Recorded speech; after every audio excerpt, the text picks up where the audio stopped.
अस्सलामुअलैकुम रहमतुल्लाहि व बारकातुहू। उम्मीद करती हूँ नाज़रीन कि आप लोग खैर और आफ़ियत से होंगे और जहाँ भी रहो अल्लाह सुब्हानहू व तआला आप सबको अपने हिफ्ज़ अमान में रखे। तो नाज़रीन, आज के हमारी वीडियो का टॉपिक है आजकल के लड़के और लड़कियों के लिए अच्छा पैगाम। ये पैगाम, ये बयान हम सुनेंगे मुफ्ती सलमान अज़हरी जी से। तो वीडियो में मेरे साथ लास्ट तक बने रहिएगा और ये बयान पूरा सुनिएगा। ये बयान बहुत ज़्यादा ही इंफॉर्मेटिव है और बहुत नॉलेजेबल है। तो आइए शुरू करते हैं वीडियो। उससे पहले अगर आप मेरे चैनल पे न्यू आए हो तो मेरे चैनल को सब्सक्राइब कर लीजिए। आइए शुरू करते हैं वीडियो। तुम्हें पता है, तुम्हें अभी अंदाजा नहीं है नौजवानों, तुम जिनको अपना मसीहा समझ बैठे हो ये हकीकत में डाकू हैं।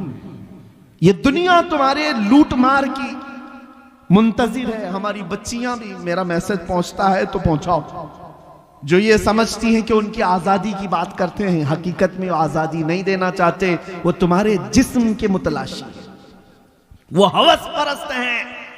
हमने कहीं एक हिकायत पढ़ी थी कि भेड़िए जो है, भेड़िए जानते हैं, अब भेड़ियों ने ये बाहर आकर के ऐलान करना शुरू किया कि बकरियों को आजादी दे दो, बकरियों को आजादी दे दो। अरे भेड़िया तो बकरी को खाता है, लेकिन बकरियों की हिमायत में नारे लग रहे हैं। सेम आज की सिचुएशन में आपको बता रहा हूं। भेड़िए आए हैं मोहल्ले में और नारे लगा रहे हैं बकरियों को आजादी दो, बकरियों को आजादी दो। और चंद बकरियां जब भेड़ियों को नारा लगाते हुए सुनी तो उनको लगा कितने अच्छे भेड़िए हमारी इज्जत की बात कर रहे हैं, हमारी हिमायत, आजादी होना चाहिए, सही बात है। सब बकरियां मिलकर के कहने लगी हमको भी आजादी चाहिए, आजादी। देखो भेड़िए जो है हमारी हिमायत में गलियों में निकले, बैनर निकाले, पोस्टर निकाले, हाँ प्रोटेस्ट कर रहे हैं वुमेन्स राइट्स के मुतालिक। तो जो बूढ़ी बकरियां थी उन्होंने समझाया, कहा कि ए बच्चियों, आजादी नहीं है, ये अच्छी चीज नहीं, तुम्हारी इज्जत मालिक के घर में ही सलामत है, यहीं रहो, जो हमारा मालिक है वो हमारी देखभाल अच्छी कर रहा है, बाहर जाओगी आजादी, ये भेड़िए तुम्हें छोड़ेंगे नहीं। कहा बूढ़ी बकरियों को इन सबों ने गालियां दी कि ये अम्मा पुरानी बातें करती हैं, तुम्हारा दौर और था, हमारा दौर और है, हमें आजादी चाहिए, आजादी चाहिए। और धरने पर बैठ गई। बकरियों को मालिक ने आजाद कर दिया, जाओ आजादी चाहिए, आजादी छोड़ दिया। बकरियां सड़कों पर आई और भेड़ियों ने जब आजाद देखा तो सबको चीर फाड़ कर रख दिया, बकरियां सब मर गई। एक हिकायत, ये कोई लतीफा नहीं। सेम सिचुएशन आज मैं अपनी बच्चियों को समझाता हूं। जो लोग तुम्हारी आजादी का नारा लगा रहे हैं, अगर इनको इतनी ही तुम्हारी इज्जत प्यारी होती तो ये क्लबों में और स्टेजों पर नंगा लाकर तुम्हें कभी नहीं खड़ा करते। सही बात है। तुम्हें कई कई लोगों के बिस्तरों पर जाने पर मजबूर नहीं करते। यह हकीकत में तुम्हारे जिस्म के नंगेपन के हवस के पुजारी हैं। इन्हें सिर्फ और सिर्फ हवस अपनी पूरी करनी है। इसी तरह है नौजवानों, तुम्हें जो दुनिया की तरफ बुला कर ये कहता है कि इसमें आजादी, इसमें फ्रीडम और इसमें इज्जत है, ये दर हकीकत तुम्हें जानवर बनाना चाहते हैं। और कुछ नौजवान बन गए, कानों में बालियां भी आ गई, हाथों में चूड़ियां आ गई, सरों में चोटियां आ गई, कपड़े भी जगह जगह से फाड़ कर पहनने लगे और इसको फैशन कहने लगे। तुम्हें औरतों की चीजें दे दी गई, तुम्हें समझ में नहीं आया। कितने नौजवान हैं वो ये सोचे बगैर सब करने लग गए। अरे तुम्हें न मर्द बना रखा, न औरत बीच का बनाकर फैशन हो चुका है, फिर भी तुम समझ रहे हो कि ये अभी फैशन है, फैशन है, ठगे जा रहे हो। और आओ मैं तुम्हें बताता हूं, हमारे दर्द को अगर सबसे ज्यादा महसूस करने वाला कोई है, हमारे गम को सबसे ज्यादा सहने वाला कोई है, वो मेरे आका मदीने के ताजदार की जात है। खुद मेरे आका फरमाते हैं, मेरे उम्मत के किसी के पांव में कांटा भी चुभे तो उसका दर्द मुझे। सही बात है। अल्लाह अकबर। है कोई दुनिया में इस तरह? एक रिवायत सुनो, तवज्जो, इधर तवज्जो। जब मेरे आका सल्लल्लाहु ताला अलैहि वसल्लम की वफात का वक्त करीब आया, सुनो है मुसलमानों, मलकुल मौत हुजरे में दाखिल हो गए, इजाजत लेकर आए। यह आखिरी दिन था मेरे आका का, नज़ा का वक्त चल रहा है। नज़ा और सकरात किसको कहते हैं पता है? उस वक्त आदमी अपनी मां बहनों को और भाई बाप को नहीं पहचानता। सकरात के वक्त तो आदमी को अपना नाम तक याद नहीं रह जाता। बड़ी सख्त हालत का नाम है सकरात। अच्छे अच्छे लोग अपनों को भूल जाते हैं, नहीं याद रहता। नबी मुकर्रम शहींशाह दो आलम मुस्तफा जाने रहमत सल्लल्लाहु अलैहि वसल्लम का आखिरी वक्त है। मलकुल मौत आए इजाजत लेकर रूह कब्ज करने के लिए। तब जानते मेरे नबी ने सबसे पहले सवाल क्या किया इजराइल से? ऐ मलकुल मौत, ये नज़ा और ये सकरात की जो तकलीफ है बहुत सख्त है, जरा ये बताओ क्या ये तकलीफ मेरी उम्मत को भी दी जाए? हालत में भी पूछ रहे हैं, बताइए ये तकलीफ क्या मेरी उम्मत को भी आएगी? कौन है जो हमारे सकरात की तकलीफ को भी अपने नज़ा के वक्त याद कर रहा हो? अपने नज़ा के वक्त इसी को आला हजरत ने फरमाया था, जो न भूला हम गरीबों को रजा, याद उसकी अपनी आदत कीजिए। हम गरीबों के आका पे बेहद दुरूद, हम फकीरों की सरवत पे लाखों सलाम।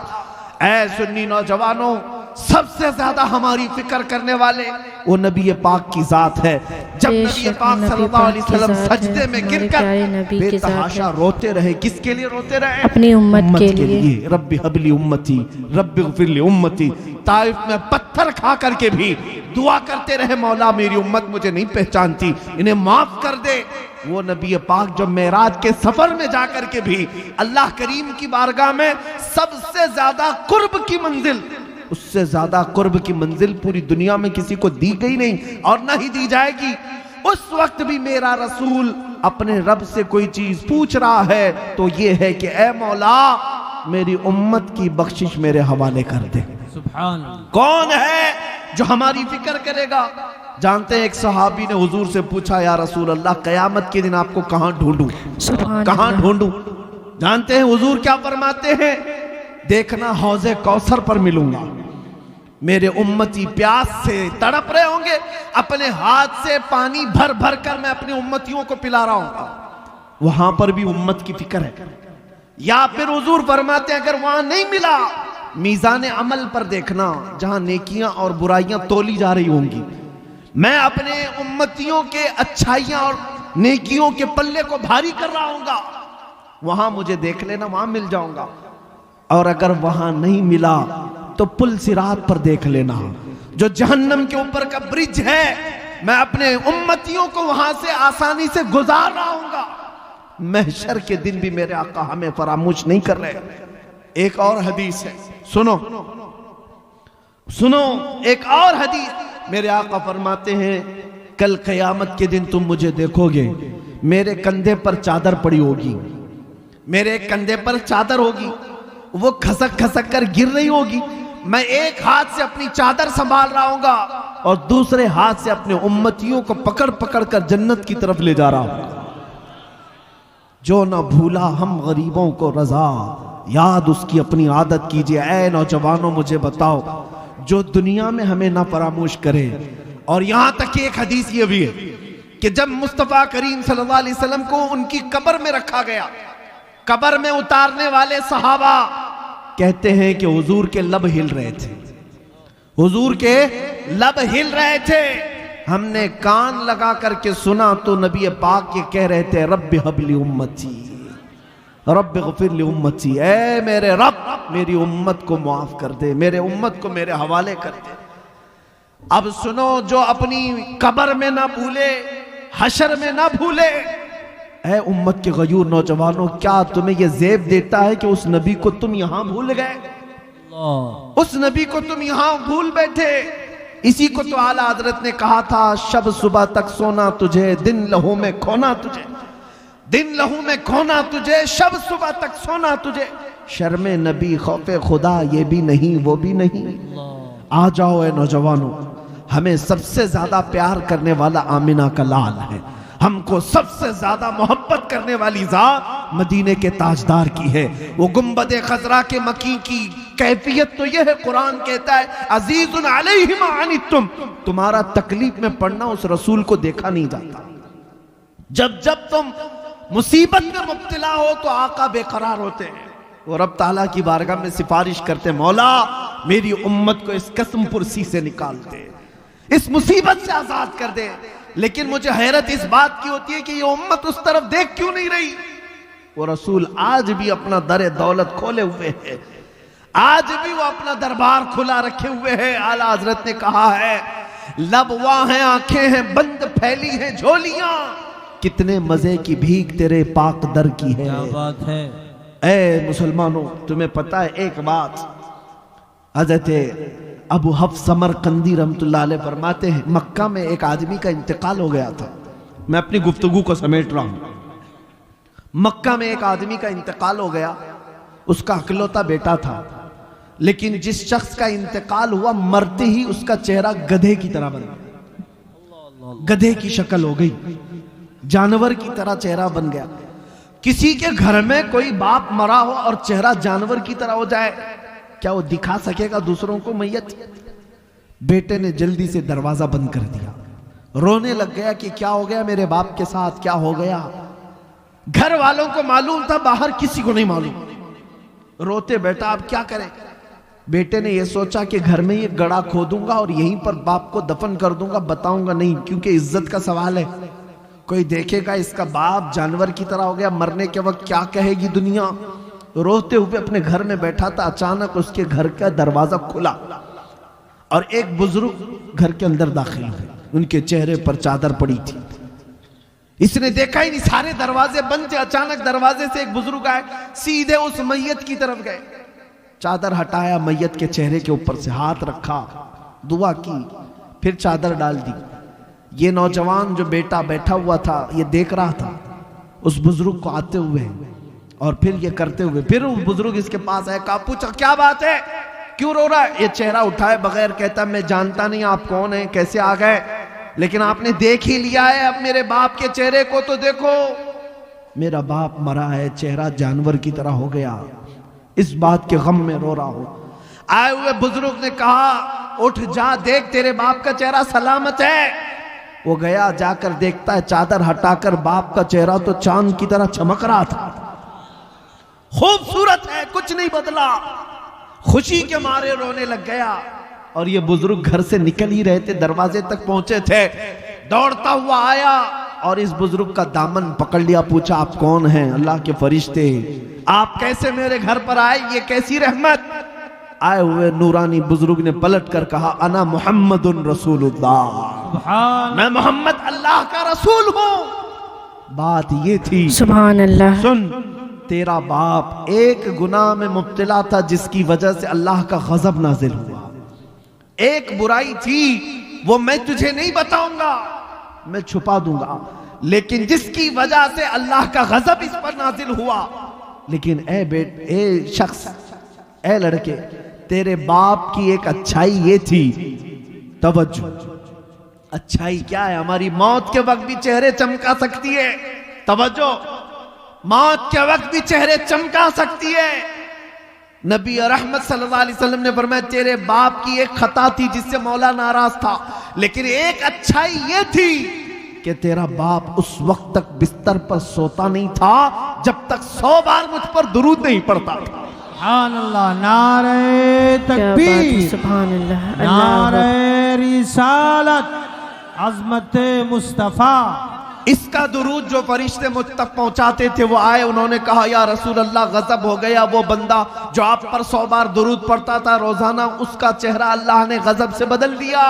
हुजूर फरमाते, मैं वहीं से उठा और तेरे घर आया और तेरे बाप के चेहरे को देखा, बदला तो जरूर था, लेकिन मैंने हाथ रखकर अल्लाह की बारगाह में अर्ज की, ऐ रब्बे करीम, ये मुझ पर दुरूद पढ़ने वाला चेहरा है और मैंने हाथ रखा है, मेरे हाथ की लाज रख ले और मेरे इस गुलाम के चेहरे को हुस्न में बदल दे।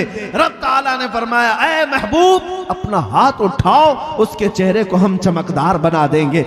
नबी पाक सल्लल्लाहु ताला अलैहि वसल्लम मदद के लिए मौत के वक्त भी तशरीफ लाए।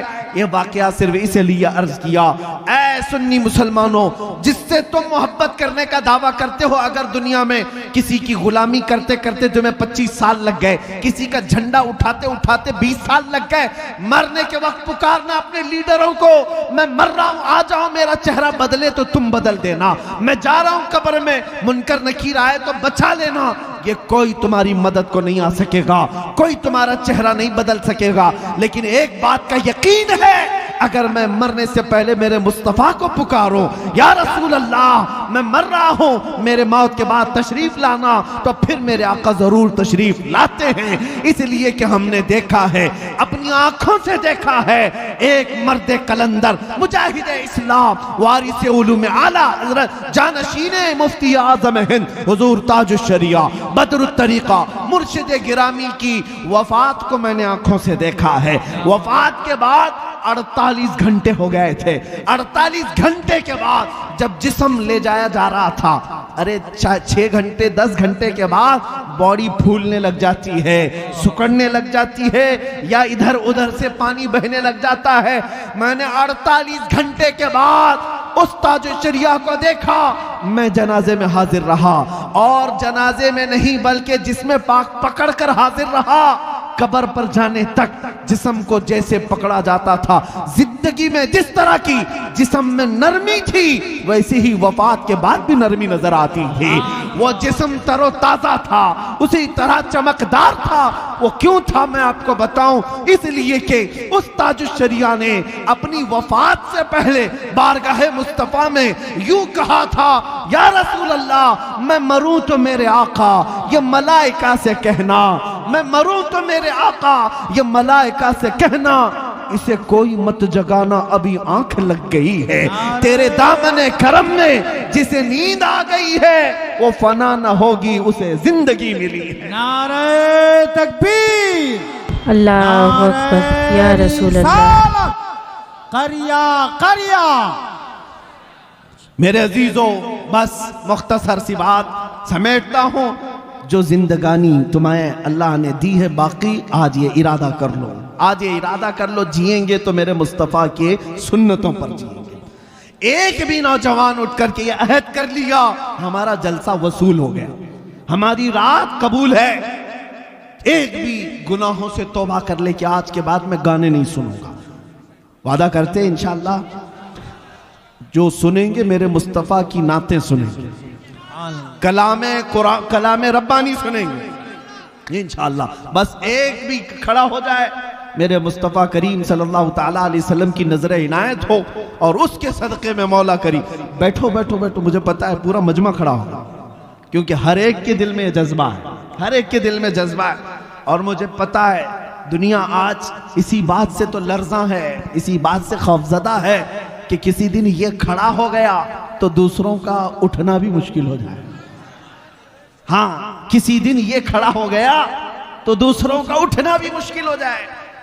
इसीलिए दुनिया तुम्हें नशा दे दे करके सुलाती है। बहुत ज्यादा तुम्हारे मोहल्लों में नशा इसीलिए दिया जाता है कि ये जितना नशा करके सोते रहे, हम जागते रहे।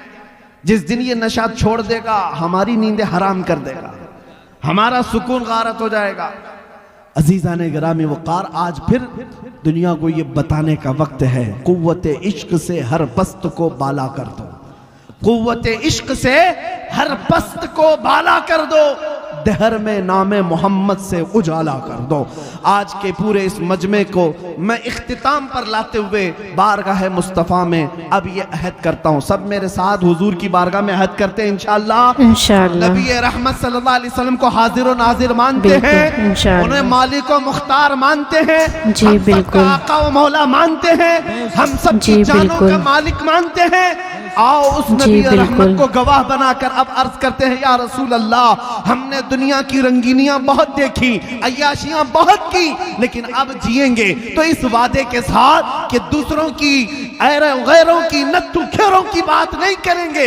या रसूल अल्लाह अब बात करेंगे तो ये कहेंगे, दहन में जुबान तुम्हारे लिए, बदन में है जान तुम्हारे लिए, हम आए यहाँ तुम्हारे लिए, उठे भी वहाँ बेशक तुम्हारे लिए, सबा वो चले के बाग फले, वो फूल खिले के दिन हो भले, लिवा के तले सना में खुले, रजा की जुबान तुम्हारे लिए, लिवा के तले, लिवा के तले, लिवा के तले सना में खुले। या रसूल अल्लाह हम सब की जुबान बेशक तुम्हारे लिए, हम सब की जुबान, हम सबकी जुबान बेशक तुम्हारे लिए लब्बैक या रसूल अल्लाह, लब्बैक या रसूल अल्लाह, लब्बैक या रसूल अल्लाह। वाखिरु दावाना अनिल हम्दुलिल्लाहि रब्बिल आलमीन। तो नाजरीन, ये थी मुफ्ती सलमान अज़हरी की बयान, और उन्होंने जो ये भेड़िए और बकरी का एग्ज़ाम्पल दिया वो बिल्कुल सही एग्ज़ाम्पल दिया है। आजकल के भेड़िए बकरियों की आज़ादी इसीलिए मांग रहे हैं कि ताकि बाद में वो उन पर हमला कर सकें। ये बात बिल्कुल सही है। और जहाँ तक बात है हुज़ूर मुस्तफ़ा सल्लल्लाहु अलैहि वसल्लम की, तो वो अपनी उम्मती से बेहद प्यार करते थे, बेइंतहा मोहब्बत करते थे। और जब आप इस दुनिया से तशरीफ़ ले गए तब भी उनकी ज़ुबान पर यही था कि ए मौला मेरी उम्मत की बख्शिश फ़रमा दे, मेरी उम्मत को माफ़ फ़रमा दे। और जब अल्लाह सुब्हानहू व तआला ने जब आपको अपने पास ऊपर मेराज पर बुलाया था, तब भी आपने अपनी उम्मत की ही बख्शिश मांगी थी। तो दोस्तों, हम लोग बहुत खुशनसीब हैं, बहुत ज़्यादा ही खुशनसीब है कि हमें हमारे ऐसे नबी हैं हुज़ूर मुस्तफ़ा सल्लल्लाहु अलैहि वसल्लम, हमें ऐसे नबी हमें मिले हैं। और जब ये बयान मैं सुन रही थी तो मेरी भी आंखें भीग गई थी। मुझे बहुत मतलब एहसास हो रहा था कि सच में हमारे नबी, हमारे मुस्तफ़ा सल्लल्लाहु अलैहि वसल्लम कितना हमारे बारे में अल्लाह से बख्शिश मांगी है उन्होंने, कितनी वो हमसे मोहब्बत करते थे। और हम आज कल के जो नौजवान हैं, जो भी हैं लोग हैं, सब उनको तो बिल्कुल भूल ही बैठे हैं, उनकी सुन्नतों को भूल बैठे हैं। आपको ये वीडियो कैसी लगी कमेंट बॉक्स में ज़रूर बताइएगा। और ऐसे ही वीडियो आप मेरे चैनल पे चाहते हैं तो मेरे चैनल को भी सब्सक्राइब कर लीजिएगा। फिर मिलते हैं ऐसे ही किसी अच्छे से वीडियो और बयान के साथ। तब तक के लिए अल्लाह हाफ़िज़। आप लोग अपना बहुत सा ख्याल रखिएगा।